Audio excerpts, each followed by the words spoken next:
Take a look at what happened.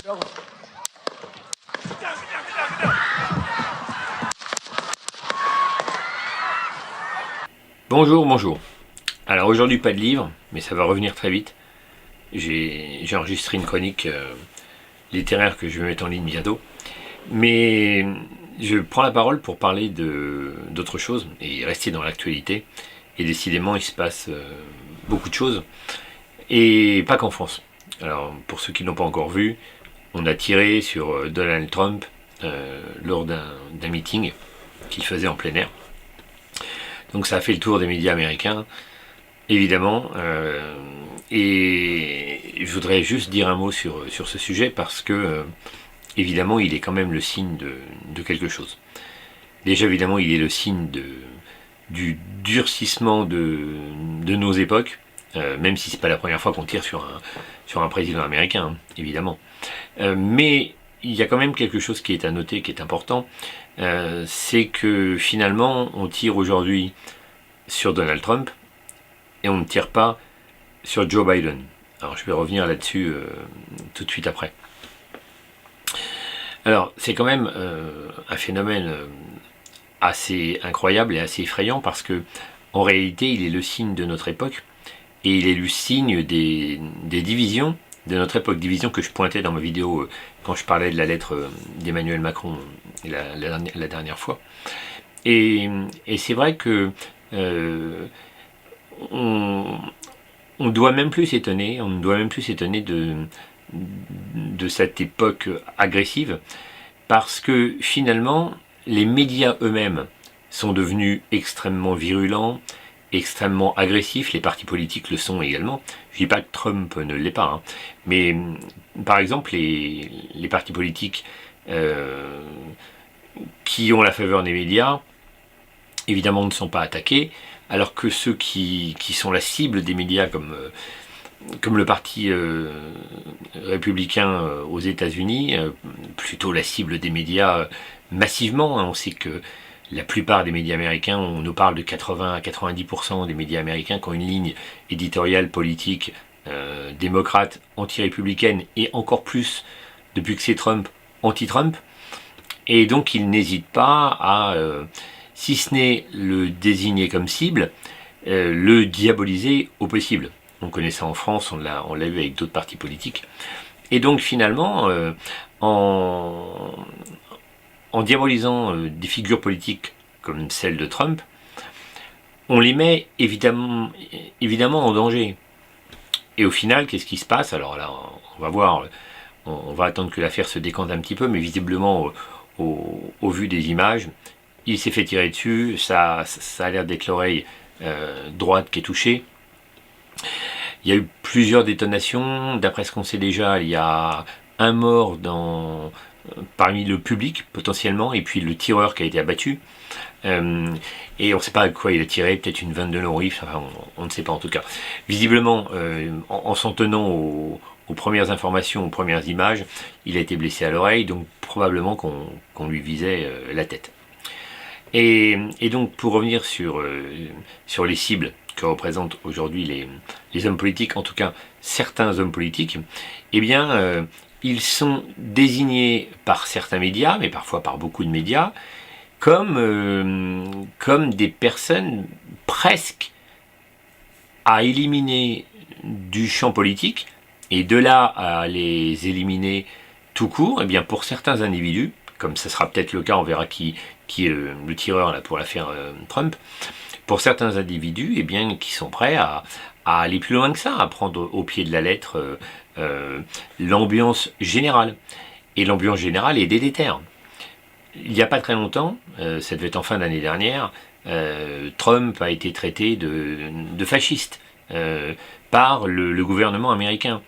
Et il a encore été traité de fasciste par une élue, je ne sais plus ce qu'elle est, une élue peut-être du Minnesota, enfin je me rappelle plus de quel état elle a été élue, une élue musulmane américaine, qui l'a traité de fasciste. Donc c'est sûr que quand on martèle systématiquement cette personne est un fasciste, cette personne est un fasciste, cette personne est un futur nazi, faites attention, ça peut rentrer dans la tête des gens, et ça induit des comportements qui déraillent. Et donc on ne fait que mettre finalement une cible dans le dos de ces gens. Alors, si ça rappelle rien en France, c'est que les gens ne s'informent pas de ce qui se passe dans la vie politique française. Parce que, évidemment, que ça rappelle malgré tout les attaques contre notamment Éric Zemmour. Alors, Marine Le Pen, en son temps, a eu son lot.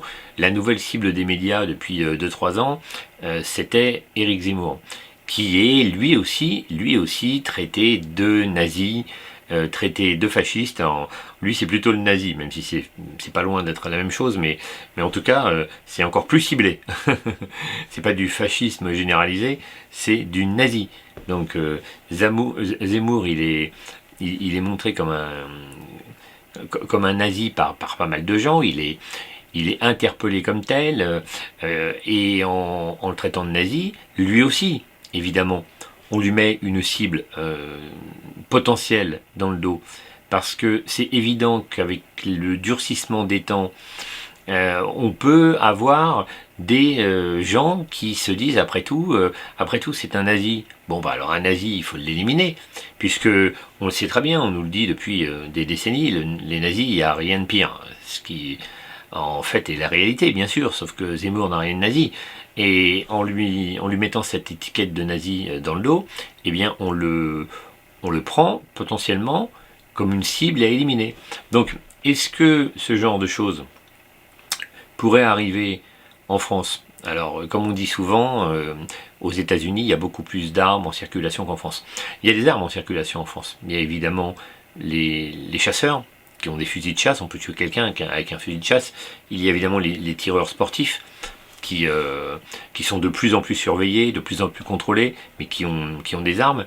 Et il y a aussi tous les délinquants, qui eux, alors par contre, c'est open bar, qui ont des armes qu'ils récupèrent n'importe où, notamment beaucoup de pays de l'Est, et puis qui ne sont pas évidemment déclarés. C'est le moins qu'on puisse dire. Donc il y a quand même pas mal d'armes, et il y a aussi pas mal de gens qui détestent des gens comme Éric Zemmour, et qui pourraient demain devenir une cible. Alors, le problème, c'est pour ça que je prenais la parole rapidement, c'est qu'à force de montrer du doigt les gens, et à force de dire regardez, celui-ci est un nazi, celui-ci est un ennemi de la République, celui-ci n'est pas dans le champ républicain, celui-ci ou cela, il faut les sortir du champ républicain, ou alors il faut carrément faire un barrage, comme ça a été le cas là aux dernières législatives, le barrage massif républicain comme d'habitude, tous les castors en ligne pour arrêter le RN. Mais s'il y avait eu à la place du RN Éric Zemmour, la levée de bouclier aurait été encore beaucoup plus massive, parce que Éric Zemmour a une politique encore plus radicale que celle du RN. Donc, c'est rien ce qu'on a vu là, le barrage républicain par rapport à une personnalité comme Zemmour qui sera arrivé sur le devant de la vie politique avec de gros scores. Donc, malheureusement, ce qui arrive à Donald Trump aujourd'hui, alors encore une fois, on va voir ce qu'il en est exactement, qui a tiré, si on a des motivations, enfin on n'aura pas de motivation parce qu'il est mort, à moins qu'il ait laissé un manifeste ou qu'il ait laissé quelque chose sur Facebook, comme parfois c'est à la mode maintenant, mais on va voir ce qu'il en est. Maintenant, ce qui est évident, c'est que c'est pas un partisan républicain qui a tiré sur Trump. Enfin, il y a fort à parier que ce soit pas ça. C'est pas quelqu'un qui est déçu parce qu'il n'y a pas un autre candidat républicain qui a remplacé Donald Trump.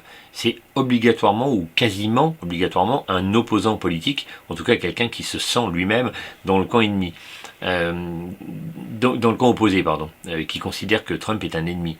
Et on a à peu près les mêmes cas de figure en France. On a des gens comme Zemmour, comme Le Pen, qui sont montrés vraiment du doigt et qui sont désignés comme des ennemis. Alors je ne dis pas que dans l'autre camp, on ne peut pas désigner comme des ennemis, je ne sais pas moi, des gens d'extrême gauche comme le fameux triple fichier S là, de chez LFI ou Mélenchon lui-même. Mais par contre, il y a toujours une règle qu'on retrouve finalement et qui se retrouve dans cet triste épisode avec Trump, ça en est la preuve, c'est que c'est plutôt le camp globalement alors gauche, extrême gauche, qui va prendre une arme et qui va tirer. Donc voilà, c'était une petite intervention très courte, mais malgré tout, il faut quand même réfléchir à ça. Il faut réfléchir que la vie politique devient de plus en plus difficile. Il y a un tas d'élus qui se font agresser régulièrement, sans doute de tous bords, hein, c'est pas la question. Mais on va aller vers une époque de plus en plus difficile. Des gens du RN là, s'étaient fait agresser, je crois, pendant la campagne. Il y a des gens de chez Reconquête qui se sont fait agresser, embêter, agresser même. Stanislas Rigaud, je crois que le porte-parole de Génération Z, il s'est fait agresser. Et aujourd'hui, on en est pour l'instant qu'aux agressions, aux crachats. Alors, évidemment, ça devrait pas arriver, mais pour l'instant, on en est qu'aux paroles. On les traite de nazis dans les rues, on les traite de fachos. Pour l'instant, il n'y a pas encore de tentative d'attaque physique. Bien qu'on ait des propos, comme justement le fameux triple fichier S, là, Raphaël Arnaud, je crois que c'est, mais je ne sais plus son nom, mais ça doit être ça, le triple fichier S de chez LFI, qui aurait menacé Alice Cordier, une des militantes de Némésis, le collectif féministe, sans doute plutôt à droite, et qui dénonce les méfaits, entre autres, de l'immigration à l'encontre des femmes.